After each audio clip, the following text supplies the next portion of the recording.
할렐루야. 아멘. 오늘 이 자리에 함께 하신 여러분들, 주님의 은혜가 여러분의 삶의 자리에 늘 함께 하기를 주님을 간절히 축원합니다. 아멘. 오늘 부활절입니다. 아마도 지난 고난주간을 고난한 이 땅의 삶의 자리를 통과하신 분이라면 이 부활의 아침이 사뭇 다른 기쁨으로 아마 경험될 것 같습니다. 우리 이 시간에 함께 다시 한번 인사했으면 좋겠어요. 앞뒤 좌우분들께 이렇게 한번 외쳐봅시다. 예수께서 부활하셨습니다. 예수께서 부활하셨습니다. 할렐루야. 아멘. 오늘은 기독교 신앙, 우리 기독교 신앙 안에 있어서 가장 기쁘고 예수를 주로 믿고 따르고 있는 그리스도인들에게서 가슴 벅찬 날입니다. 죽은 사람이 다시 살아왔다고 하니 얼마나 놀라운 일입니까? 그렇죠, 여러분? 죽은 사람이 다시 살았어요. 게다가 이 사건은 하나님이 나사렛 예수에게 이루신 놀라운 역사였음을 성경은 말해주고 있습니다. 여러분, 오늘 이 아침 부활을 맞이하시면서 여러분에게 정말 이 부활절이 기쁨과 가슴이 절절한 그런 복되고 즐거운, 정말 어쩌면 좋을지 모르는 그런 행복함이 넘치는 그런 날이 되셨는지 모르겠습니다. 아멘. 아멘. 감사합니다. 그런데 오늘 우리에게도 이 질문을 좀 해봐야 될 것 같아요. 어떤 것이냐면 2000년대 초대교회 성도들에게는 이 부활의 아침이요 정말 뜻깊었거든요. 이 부활의 아침만 되면 그들에게는 놀려왔던 지난 한 해의 시간 모든 것들이 위로받았어요. 다시금 하나님의 역사가 우리 가운데 있음을 확인한 날이었고 하나님께서 우리의 삶을 붙들고 계심을 붙잡을 수 있었던 날이었습니다. 초대교회 성도들에게는 엄청난 선언의 말씀이 퍼지는 사건이었거든요. 오늘 우리가 같이 읽지는 않았지만 성서일가에 주어진 시편 말씀 118편 말씀에는 시편 기자가 그렇게 말합니다. 이날은 주님이 정하신 날에는 우리가 함께 기뻐하자. 이날은 하나님께서 우리에게 하신 놀라운 구원의 역사가 있으니 우리 같이 기뻐하자. 여러분, 오늘 우리가 이 시간 예배 자리에 함께 나와서 부활하신 주님을 함께 기억하고 그 주님 앞에 찬양할 때 우리 모두 안에 하나님이 베푸신 기쁨과 하나님이 역사하시는 역사의 손길들이 늘 함께 계시기를 주님을 간절히 축복합니다. 아멘.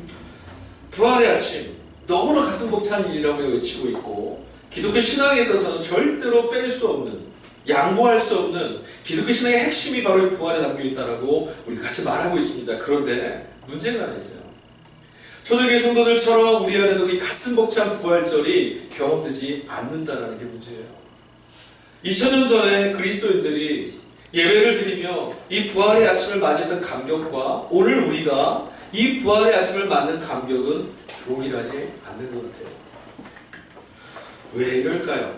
아마도 문제는 크게 한 두 가지 정도 뽑을 수 있을 거예요. 첫 번째는 뭐냐면 이 외쳐지는 말씀, 죽은 자가 다시 살아났습니다라는 이 말씀이 믿어지지 않는 거죠. 죽은 자가 어떻게 다시 살아? 또 하나 있습니다. 어찌어찌 해서 예수님이니까 그러실 수 있지, 죽은 자 다시 살 수 없지만 하나님의 아들이니까 그러실 수 있지 넘어가도 그 다음 질문이 우리를 또 건드려요. 예수가 부활하셨다는 것이 우리 삶에 도대체 그래서 어쩌라고, 무슨 일이 우리에게 있는데, 예수의 부활이 우리 삶에는 무엇을 가져다 주는데, 이 질문에 대한 답을 우리가 갖지 못하기 때문에 이 부활의 아침이 저와 여러분에게 2000년 전을 살았던 이 기독교인들에게, 그리스도인들에게 임하였던 기쁨처럼 우리에게 동일하게 임하지 않는다는 거죠.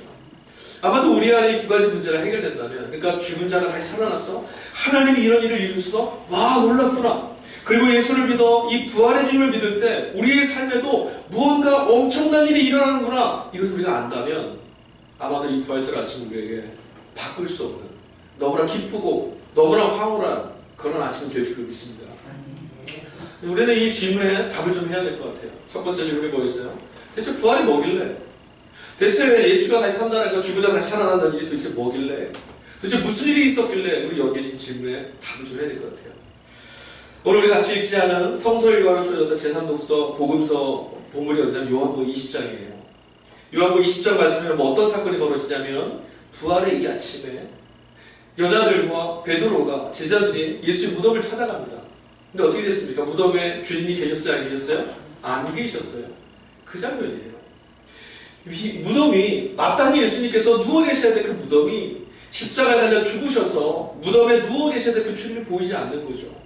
그 장면이 요한이 전했던 복음서 20장에 나오는 사건의 장면이에요. 무덤이 비어있다.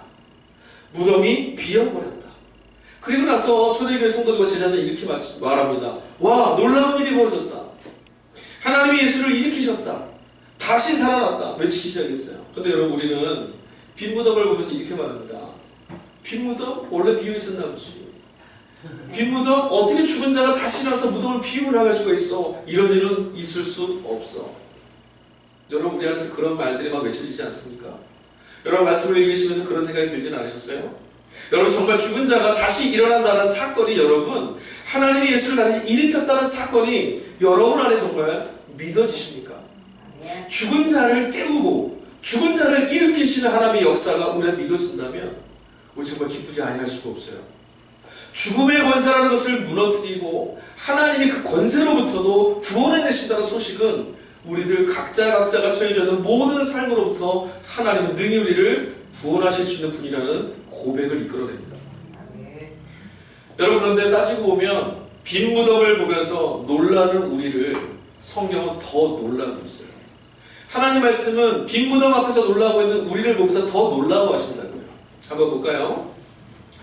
오늘 시대가 좀 어떻습니까, 여러분? 저와 여러분이 살고 있는 이 시대를 한번 보십시오. 저는 이 시대를 가만히 보면 사람들의 모습을 한 사람 한 사람 우리 삶에 지나쳐가는 모습들을 가만히 보면 그냥 껍데기만 남아있는 것 같아요. 껍데기. 그 안에 마땅히 있어야 할 영혼이 비어버리고 그냥 껍데기만 남아서 돌아다니는 것 같아요. 여러분은 어떠세요? 여러분이 오늘 이 자리에 오기까지 일주일 동안 세상 가운데서 여러분을 만나고 스치고 또 대화하고 관계를 맺고 그렇게 왔던 사람들의 모습 어떻게 보이셨어요? 아니, 어쩌면 여러분은 또 어떻게 사셨습니까? 한 주간 동안 어떻게 시간이 지나갔는지 모르겠고 내 안에 무엇을 담아놓은지도 모르겠고 그냥 살고 있는 것 같은 그런 모습이 보이지 않으세요? 요즘에 뉴스 틀어서 보기 참 무섭죠. 근데 여러분, 무서운 거 아니에요. 원래 우리가 사는 이 세상이 그런 모습이에요. 요즘 뉴스 보면 이런 거 너무 많아요. 거짓이 진실로 둔갑돼 있어요. 진실을 말하는 것, 진리가 오히려 덮여지고 거짓이 진실을 조롱해요. 그뿐입니까? 사람들을요, 돈 몇 푼 때문에 사냥하듯이 사람의 생명을 취하는 것도 있어요. 뉴스를 보다 깜짝 놀랐어요. 어떤 영상을 봤는데 사람을 추적하면서 계속 사냥하듯이 먹잇감을 노리는 사람처럼 쫓아가서 결국 그를 해요. 죽이고 버려두고 돈 몇 푼 들고 가요.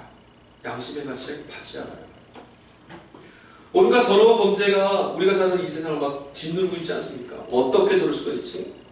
어쩌면 저렇게 사람이 저렇게 살 수가 있어? 이런 모습도 너무 많지 않아요? 도대체 그런 사람들을 보면서 우리가 야, 사람답게 산다, 이렇게 사는 사람들이 많구나, 이렇게 말할 수가 있습니까?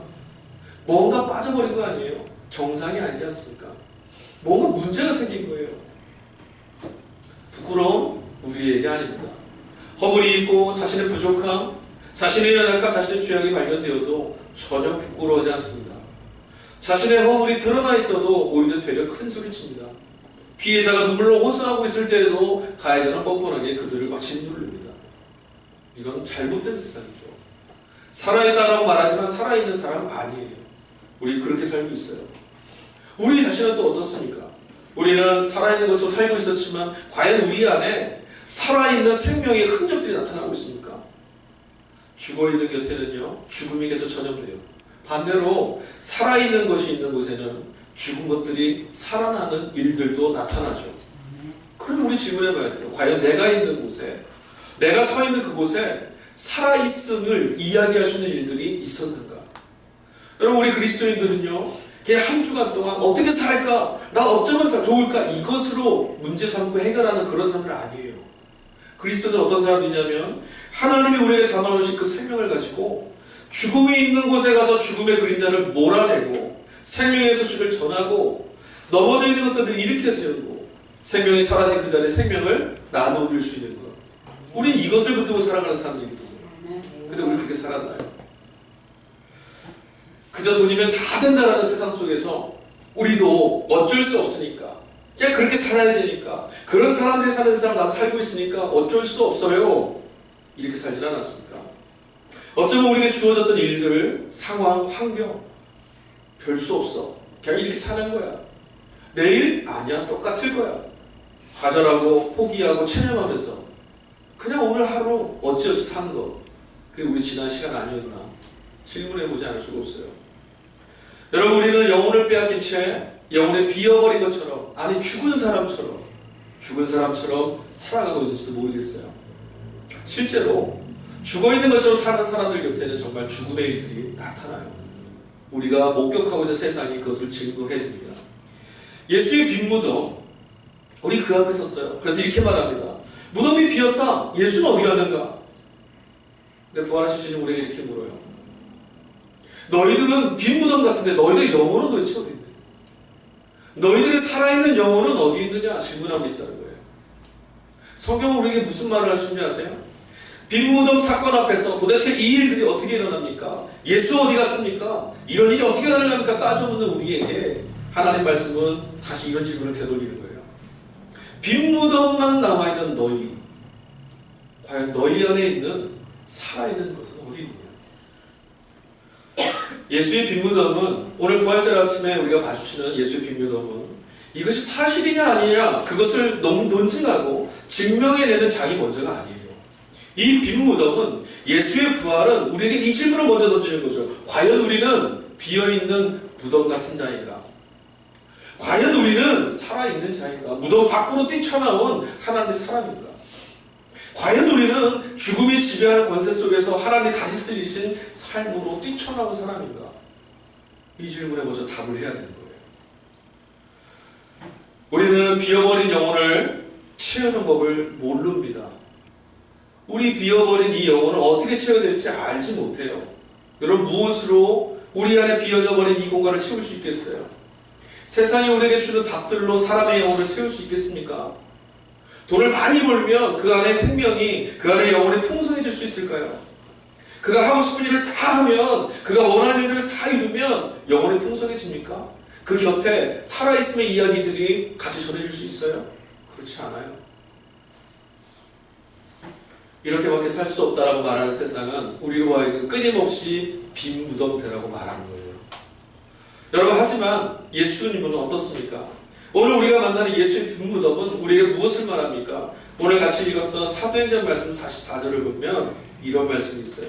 우리가 분명한 메시지를 던지죠. 그를 믿으면 구원받는다.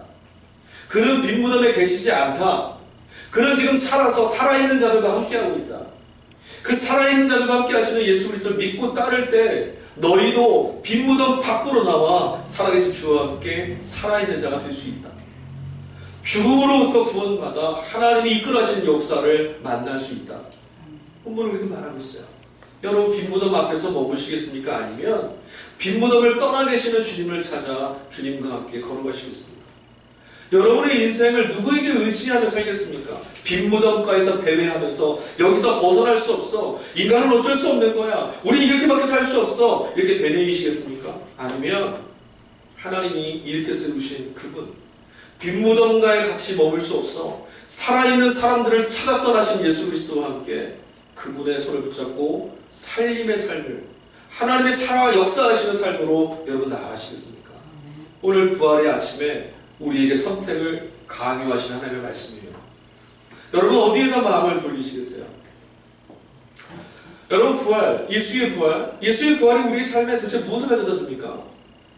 여러분, 우리 꼭 기억할 게 있습니다. 이 부활절은 모든 세상의 교회들이 함께 기쁨의 예배를 드린 이 부활절 아침은요, 단순히 경축일이 아니에요. 여러분, 예수님이 2000년 전에 죽음 가운데서 부활하셨다, 이것을 외치는 것은 부활절의 예배의 정신이 아니에요. 이 부활절 아침에 우리 예배는 무엇을 담아야 되냐면, 예수 부활하셨습니다. 그 예수와 함께 우리도 다시 살았습니다. 이걸 외치는 거거든요. 부활하신 예수님이 우리를 건져내시고 붙들어 주시고 삶의 걸음을 인도해 주신다. 그가 우리를 죽음에서부터 살리는 사람으로 부르셨다. 예수가 부활하셨으니 나도 하나님이 이렇게 세우신다. 이거를 같이 경험하는 게 부활절이에요. 예수님을 부활시키셨던 하나님께서, 그 아들을 이렇게 세우셨던 그 하나님께서 오늘 그 아들을 믿고 따르는 우리들에게도 은혜를 베푸시고 자비하신 손으로, 권능의 손길로, 창조의 능력으로 우리를 일으켜 세우실 것, 그것을 믿음으로 외치는 거죠. 오늘 42절 말씀 보니까요, 아주 놀라운 선언이 하나 들어가 있습니다. 한번 볼까요? 10장 42절 말씀입니다. 같이 읽어보겠습니다.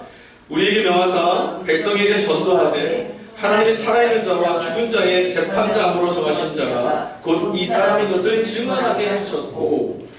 그러니까 이 말씀은 어떤 거냐면 이런 거죠. 예수님이 누구시냐면 살아있는 사람들과 죽어있는 사람들의 심판자이시다. 그러니까 하나님이 예수님을 왜 부활시키셨냐면 심판자를 세우시려고. 예수님 세상에서 핍박당하셨죠. 세상의 권세가 뭐라 했냐면 그렇게 사는 거는 죽음을 초래하는 거야. 어리석은 길이야. 바보 같은 일이야. 하면서 그를 나무에 달아 죽였어요. 우리가 승리했다. 너는 실패했다라고 말했어요. 근데 하나님 어떻게 하셨냐면 아니다라고 외친 거죠. 그래서 이 억울하고 의로운 죽음 당신 예수를 어떻게 하셨냐면 심판주로 세우셨대요. 그 말은 어떤 겁니까? 이제 주님이 다시 오시는 날 그를 못 박았던 이들이 그를 죽음으로 몰았었던 세상의 권세가 우리가 패망하였구나. 이걸 알게 하시려고 예수님을 심판주로 세우셨다는 거예요. 근데 여러분 이 말씀이 예수님이 살아있는 자들과 죽어있는 자들 가운데 심판자가 되셨다는 말씀이 여러분 어떻게 들리세요? 여러분 이 말씀 들으시면 읽으시면 와 놀랍다 이런 생각 드세요? 예수님이 우리의 살아있는 자 죽은 자들의 심판자가 되셨던 사건이 이 선언이 여러분에게 어떤 소식으로 들리십니까? 저는 이 말씀을 들으면 너무 감사해요. 너무 감격스러워요. 다른 이들이 아니라 나무에 달려서 죽음을 초래하시고 그 감당하셨던 예수가 우리의 심판자가 되셨다는 거 거기다 더해서 살아있는 자들을 그들에게도 심판주가 되신다는 게 너무나 감사해요. 우리 신앙이요 이것을 좀 벗어나야겠어요. 이런 거죠. 우리 예수 믿으면 이 다음에 죽어서 천국 갈 거야. 이 다음에 죽으면 하나님 나라 갈 거야. 여러분 믿으세요? 안 믿으세요? 예수님 믿으면 이 다음에 우리 천국 갈 거야. 예, 맞는 말씀입니다. 옳습니다. 여러분 그러나 이것을 끝이 아니에요. 우리가 만약에 이것만 붙들고 있다면 우리 예수님 잘 모르는 거예요.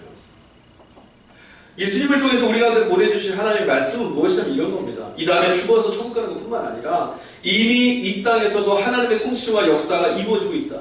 하나님이 지금 주인이시다. 하나님이 이 땅을 붙잡고 계시다. 그 일들이 예수님 믿으면서 우리가 경험돼야 돼요. 아멘. 여러분 한번 생각해보세요.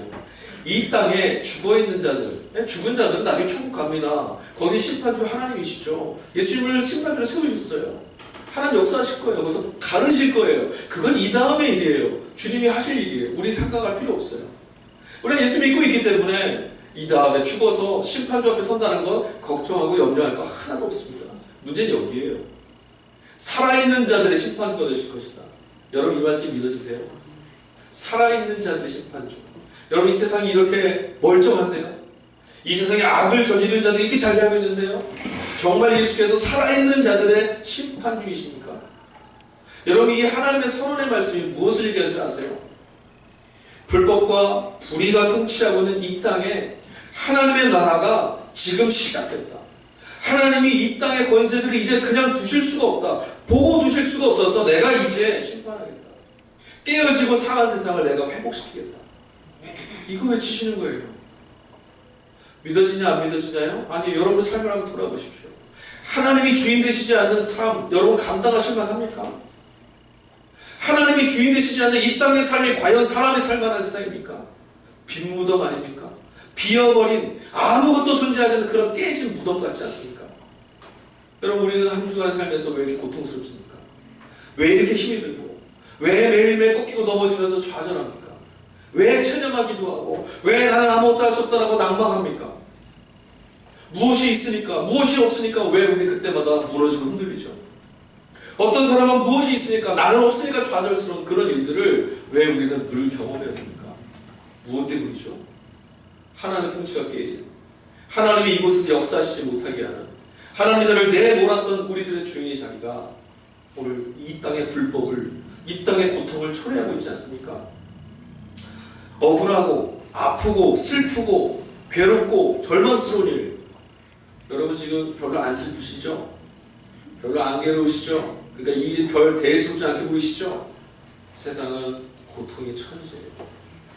슬픔과 좌절 가득합니다.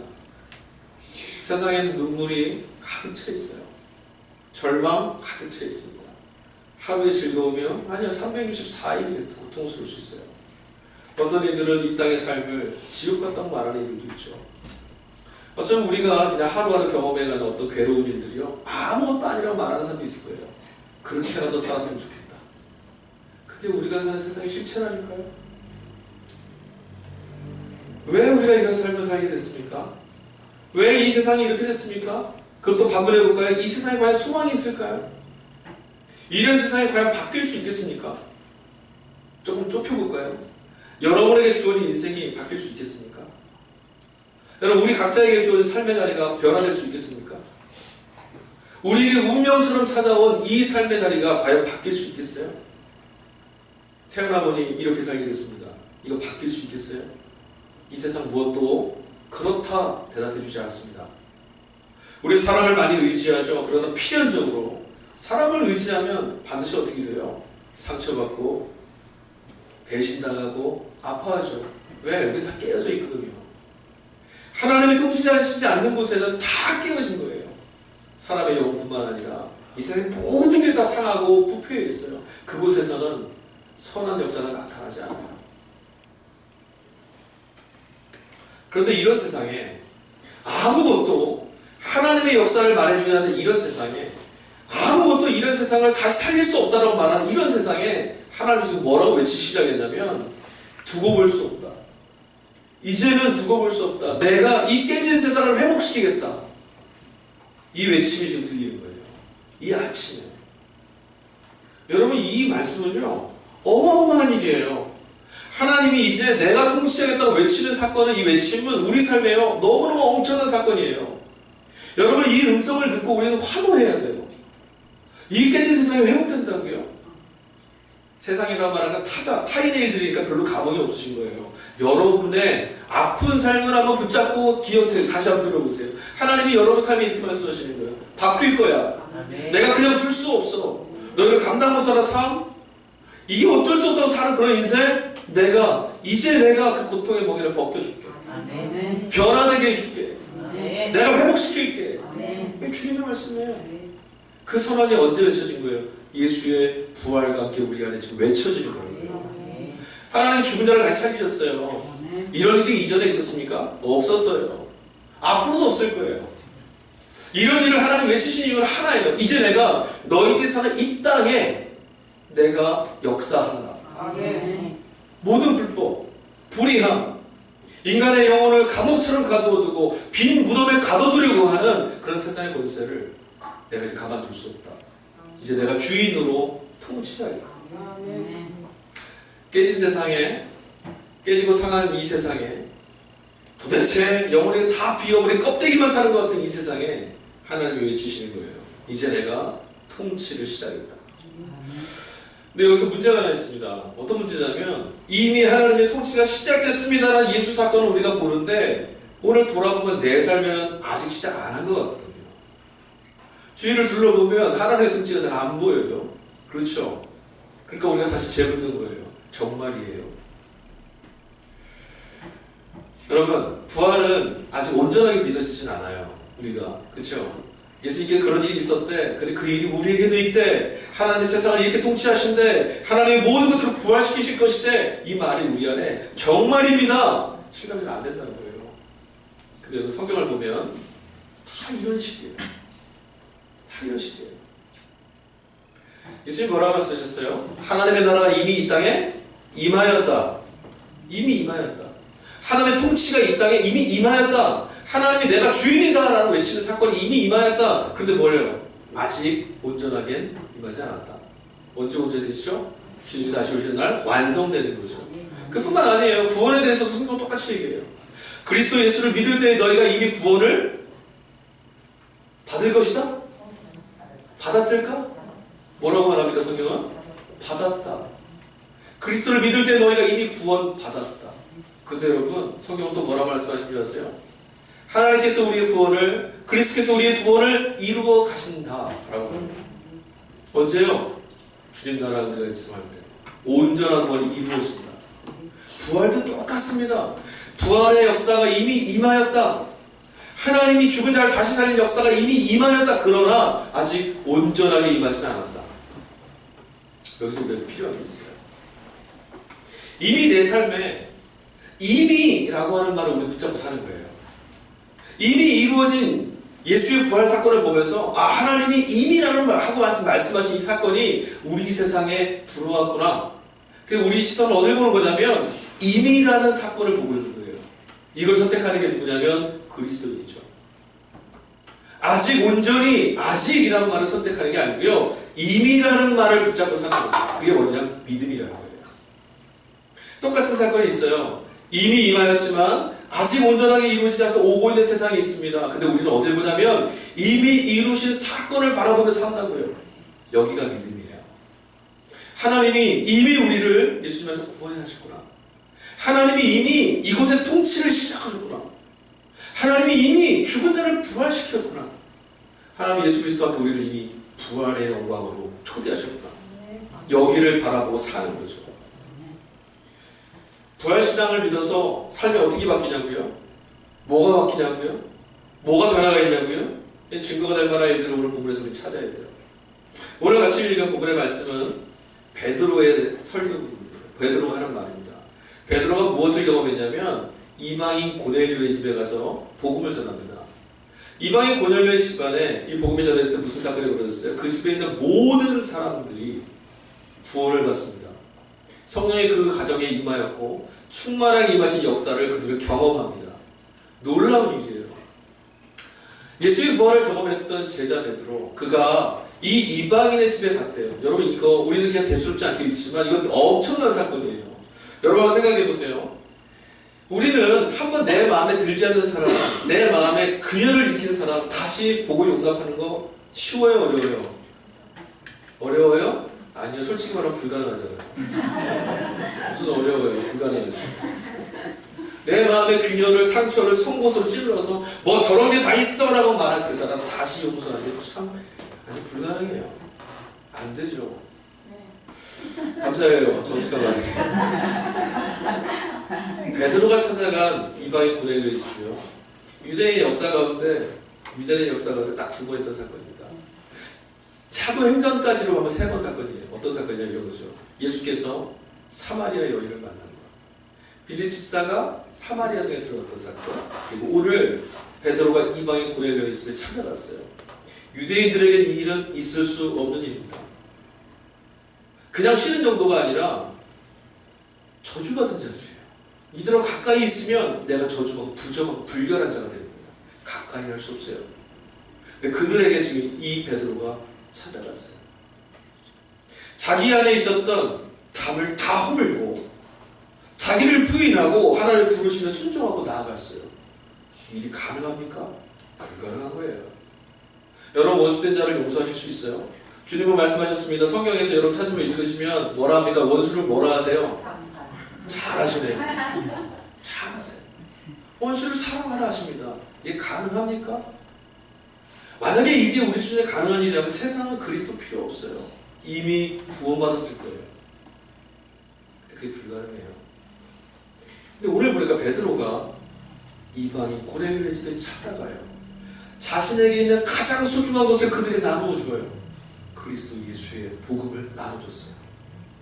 너희들도 살아야겠기에, 하나님이 너에게 이걸 주라 하셨기에 나는 너에게 이걸 준다고 지금 복음을 전합니다. 놀라운 일이 이 집안에 벌어졌어요. 근데 여기서 우리가 더 놀라워야 될 사건은 베드로가 변했다는 거예요. 이게 어떻게 가능하냐는 거죠. 부활의 신앙을 믿고 있는 베드로에게는 자신을 부인하는 일이 가능해졌어요. 하나님 말씀에 자기를 무너뜨리는 일들이 가능해졌다.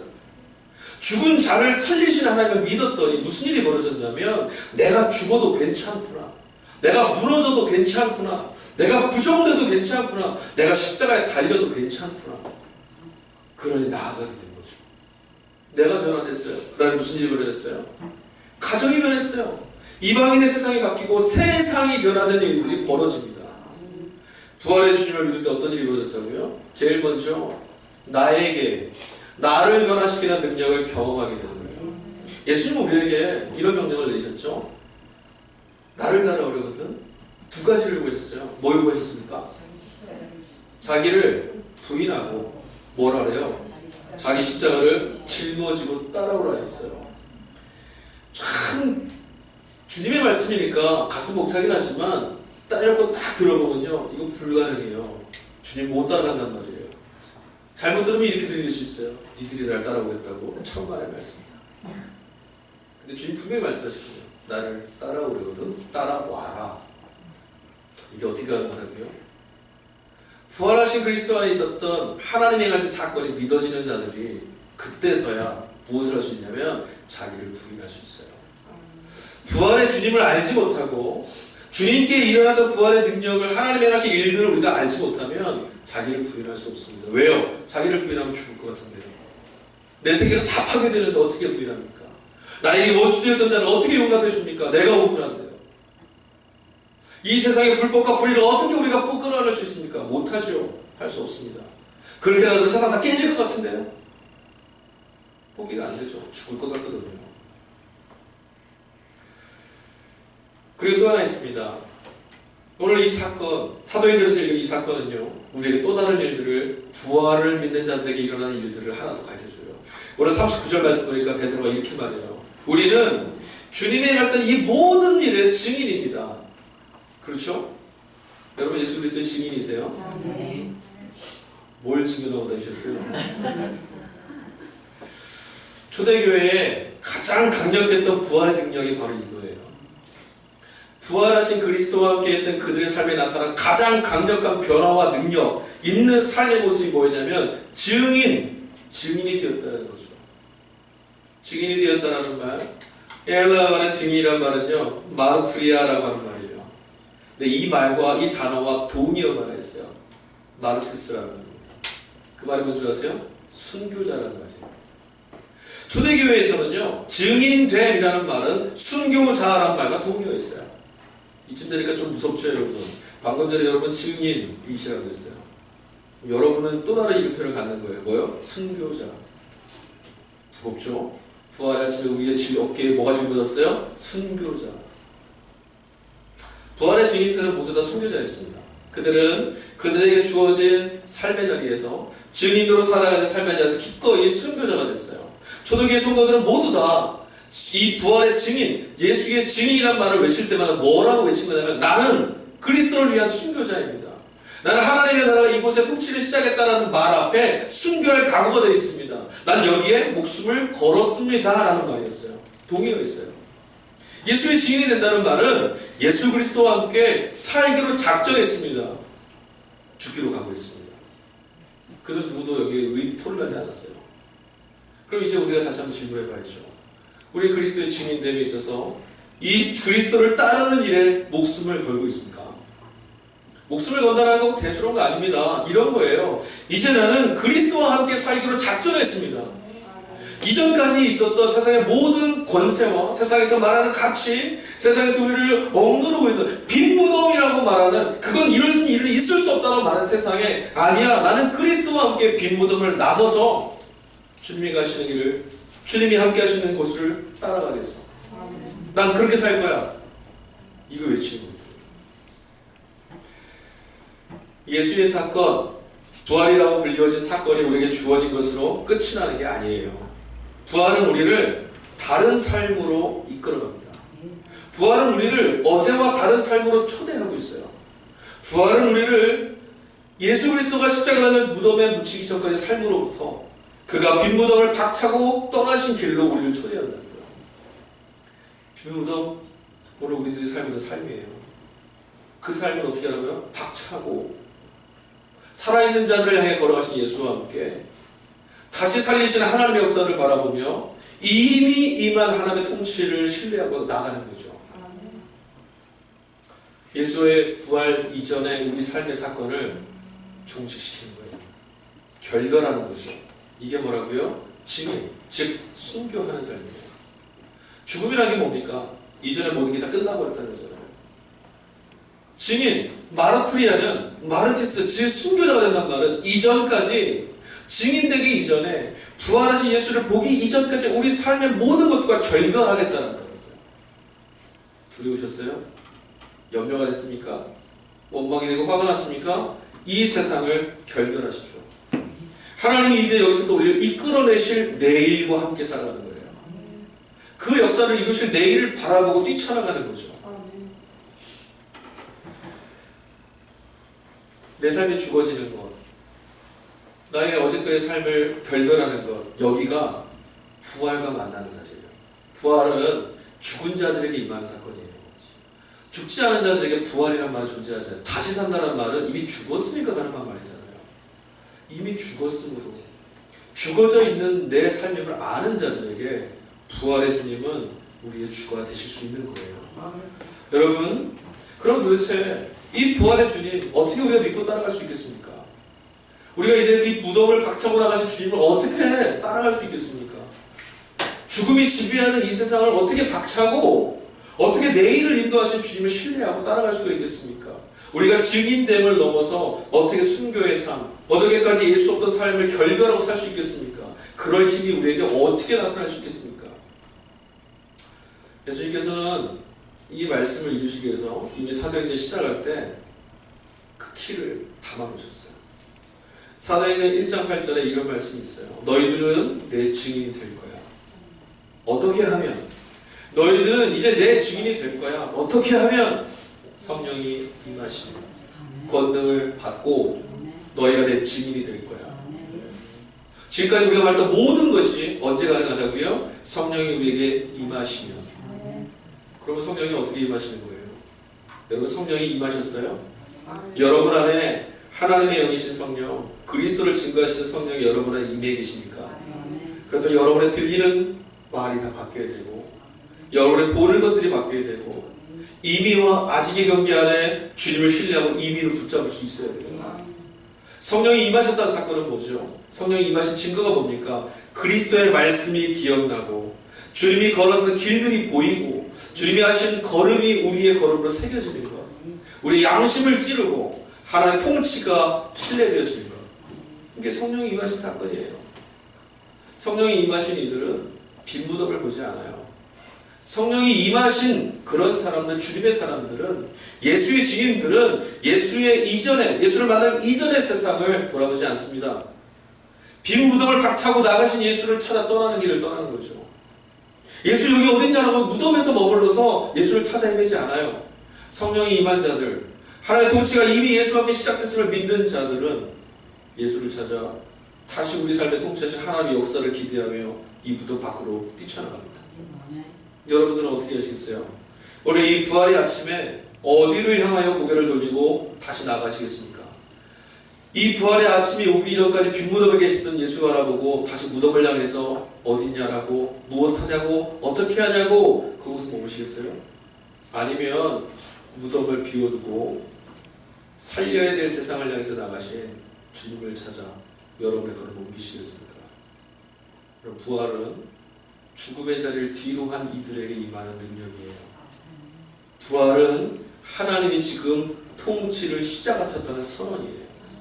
이 선언이 저와 여러분의 삶에 언제나 고백될 수 있기를 축복합니다. 아멘. 하나님이 일하시기 시작했다. 하나님이 내 삶에 역사하시기 시작했다. 오늘 부활의 아침은 우리에게 그것을 약속하고 있습니다. 이 한 주간 부활절을 거친 여러분, 한 주 동안 여러분의 삶에서 외치십시오. 하나님이 통치가 시작됩니다. 기도하겠습니다. 하나님, 오늘